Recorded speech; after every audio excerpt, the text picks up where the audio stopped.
आज आपण बनवणार आहोत एकदम हॉटेलसारखी चायनीज स्टाईलमध्ये व्हेज मंचुरियनची रेसिपी आणि बनवणं पण एकदम सोपं आहे. अगदी आपण रेस्टॉरंटमध्ये मिळतं तसं व्हेज मंचुरियनची रेसिपी तुम्ही पण घरी बनवू शकता. आणि मी या व्हिडिओमध्ये काही टिप्स सांगितल्या आहेत जे तुम्ही घरी पहिल्यांदा जरी बनवत असाल तरी तुमची रेसिपी फसणार नाही. तर चला मग रेसिपीला सुरुवात करूया. इथे मी घेतलेले आहे एक पत्तागोबी, 2 ते 3 गाजर आणि एक शिमला मिरची. आता या सर्वांना आपल्याला बारीक करून घ्यायचं आहे. पहिले तर पत्तागोबी बारीक करून घ्यायची आहे. थोडंसं जाडसर कापून घ्यायची आणि एका चॉपरमधून आपण चॉप करून घेणार आहोत. पत्तागोबीला एकदम असं बारीक करून घ्यायचं आहे. बाहेर जेव्हा रेस्टॉरंटमध्ये आपण मंचुरियन खातो त्यात फक्त पत्तागोबी जास्त असते, पण मी यात पत्तागोबी सोबतच गाजर आणि शिमला मिरची सुद्धा घालणार आहेत. त्यामुळे मंचुरियन एकदम टेस्टी बनतात. खरं तर मंचुरियन हिवाळ्यामध्ये बनवायला पाहिजे, कारण हिवाळ्यामध्ये भाज्या खूप छान मिळतात. पण आता उन्हाळ्याच्या सुट्ट्या लागलेल्या आहेत आणि मुलं घरी असले की त्यांना असं काहीतरी चटापटा पाहिजे असते. पत्तागोबी असं बारीक करून झाली की त्यात पाणी घालून 1 ते 2 पाण्याने छान स्वच्छ धुवून घ्यायची आणि पाणी पूर्ण निथळून घ्यायचं.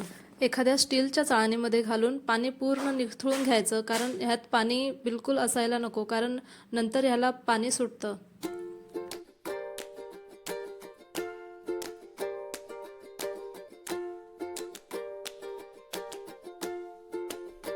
आता गाजरला सुद्धा वरून सोलून पाण्याने स्वच्छ धुवून घ्यायचं आणि एका स्टीलच्या मोठ्या किसणीने किसून घ्यायचं आहे. बरं, मी जे हे पत्तागोबी चॉपरमधून बारीक करून घेतली आहे ना, तुमच्याजवळ जर चॉपर नसेल तर तुम्ही असं किसणीच्या सहाय्याने सुद्धा पत्तागोबी बारीक करून घेऊ शकता. आता गाजर किसून झालं की आपल्याला शिमला मिरची सुद्धा चॉपरमधून बारीक करून घ्यायचं आहे.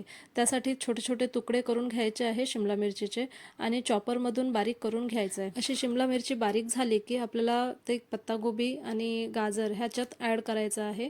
ह्याच्यात घालून आपल्याला सगळं हे मिक्स करून घ्यायचं आहे. आता लागणार आहे आपल्याला लसूण आणि अद्रकचा पेस्ट.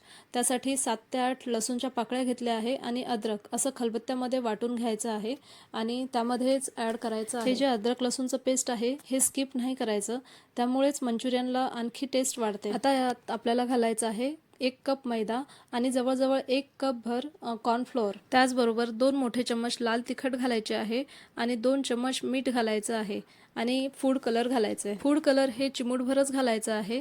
हे स्किप केलं तरी चालेल, हे फक्त कलर येण्यासाठी आपण घातलेलं आहे. तुम्ही घालू पण शकता किंवा तुम्हाला आवडत नसेल तर तुम्ही स्किप सुद्धा करू शकता. आता यात अजिबात एक थेंबही पाणी न घालता मिक्स करून घ्यायचं आहे. मीठ घातल्यामुळे ह्याला छान पाणी सुटतं, त्यामुळे याच्यात पाणी घालायची गरज नाही. असंच मिक्स करून घ्यायचं आहे. ग्रेव्हीसाठी लागणार आहे आपल्याला 2 ते 3 मध्यम आकाराचे कांदे मोठे काप करून घ्यायचे आहे. त्याचबरोबर साध्या मिरच्या आणि शिमला मिरची असे कट करून घ्यायचे आहे. आपल्याला चौकोन आकाराचे असे कट करून घ्यायचे आहे आणि कांद्याचे सुद्धा हे जे पाकळ्या आहेत हे काढून घ्यायचे आहे, असं मोकळं करून घ्यायचं आहे. त्याचबरोबर शिमला मिरची सुद्धा चौकोन आकाराची अशी कट करून घ्यायची आहे. तसंच आपल्याला कांद्याची पात सुद्धा लागणार आहे. कांद्याची पात पण स्वच्छ धुवून कट करून घ्यायची आहे.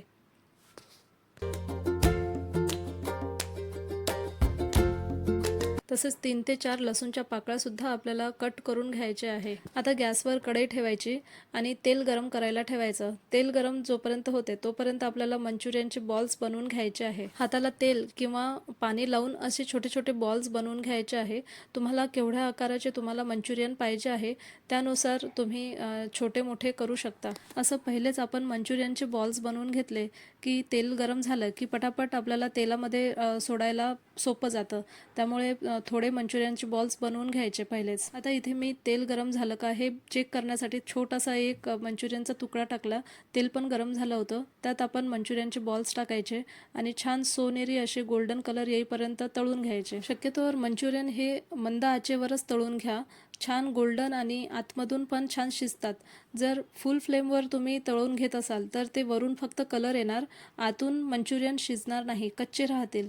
त्यामुळे मंद आचेवरच छान गोल्डन कलर येईपर्यंत छान तळून घ्या. अशाच प्रकारे सर्व मंचुरियन आपल्याला तळून घ्यायचे आहे. अशा प्रकारे तळून घेतलं तर वरून क्रिस्पी आणि आतून छान सॉफ्ट बनतात मंचुरियन. आता आपल्याला मंचुरियनसाठी एक ग्रेव्ही बनवायची आहे. त्यासाठी गॅसवर कढई ठेवायची, त्यात 1 चम्मचभर तेल टाकायचं. तेल गरम झालं की त्यात मिरच्या आणि कांदे टाकायचे. कांदे थोडेसे सॉफ्ट झाले की त्यानंतर शिमला मिरची टाकायची आणि लसूण टाकायचा. आता हे आपल्याला थोडंसं असं सॉफ्ट करून घ्यायचं आहे तेलामध्ये फक्त. आपल्याला शिजवून घ्यायचं नाही आहे याला.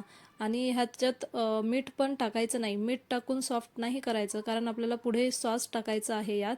त्यामुळे ह्याच्यात मीठ घालून सॉफ्ट नाही करायचं, तसंच सॉफ्ट होऊ द्यायचं.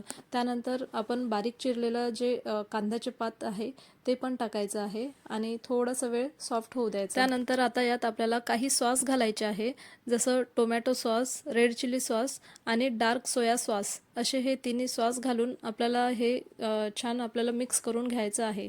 आता आपल्याला मंचुरियनला लागणारी जी ग्रेव्ही आहे ती पण तयार झालेली आहे आणि इकडे बॉल्स पण, आपले मंचुरियनचे बॉल्स पण तयार झालेले आहे. तळून सगळे मी तयार करून घेतलेले आहे आणि ह्याला आपल्याला हे मंचुरियन बॉल्स थोडेसे असे थंडे झाले की आपल्याला ह्या ग्रेव्हीमध्ये घालायचे आहे. ग्रेव्ही पण बघा एकदम छान सॉफ्ट बनून तयार आहे. यात मंचुरियनचे बॉल्स घालायचे आहे आणि मिक्स करून घ्यायचं आहे. तर बघा, तयार झाले आहे आपले crispy spicy restaurant style veg Manchurian. आणि हे घरी बनवलेले असल्यामुळे हे खूप हायजेनिक आणि सुपर टेस्टी लागते. ग्रेव्ही जास्त पातळ न करता तुम्ही ड्राय मंचुरियनसुद्धा खाऊ शकता किंवा फ्राईड राईससोबत आणि नूडल्ससोबतसुद्धा तुम्ही सर्व करू शकता. ही रेसिपी तुम्ही नक्की ट्राय करा आणि कमेंटमध्ये नक्की सांगा तुम्हाला कशी वाटली. तर बघा, परफेक्ट ग्रेव्ही आणि एकदम वरून छान क्रिस्पी आणि सॉफ्ट असे मंचुरियन तयार झालेले आहे. असं घरच्या घरी हायजेनिकरित्या आणि टेस्टी असं मंचुरियन बनवून खाल्लं तर बाहेरचं चायनीज खाण्याची इच्छाच होणार नाही. ही रेसिपी तुम्ही पण नक्की ट्राय करून बघा. व्हिडिओ आवडल्यास लाईक करा, शेअर करा आणि चॅनलला सबस्क्राईब केलेलं नसेल तर चॅनलला सबस्क्राईब करा. Bye bye.